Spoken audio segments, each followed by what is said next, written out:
যত দিন যাচ্ছে ততই পাল্লা দিয়ে চড়ছে তাপমাত্রার পারদ।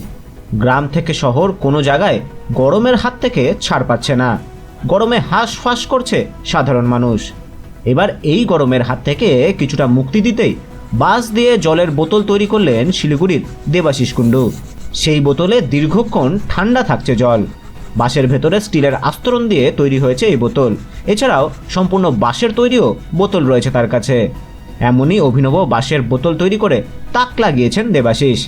এই বাঁশের তৈরি বোতলগুলো ইকো ফ্রেন্ডলি, সম্পূর্ণ জীবাণুমুক্ত এবং পরিবেশ বান্ধব। এই বোতলগুলি কিন্তু প্রাকৃতিক উপায়ে জলকে ঠান্ডা রাখে। পরিবেশ বান্ধব হওয়ায় প্রাকৃতিক ভারসাম্য রক্ষার ক্ষেত্রেও এটি বিশেষ কার্যকরী। প্লাস্টিকের বোতলের আদর্শ বিকল্প হিসাবে ব্যবহৃত হতে পারে এই বাঁশের বোতল।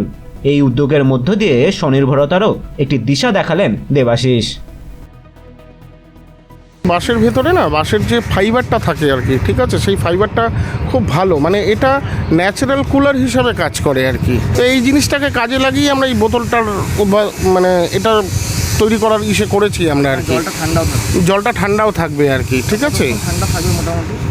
ঠান্ডা মোটামুটি মনে করুন না 4-5 ঘন্টা 7 ঘন্টা ঠান্ডা থাকবেই আর কি জলটা।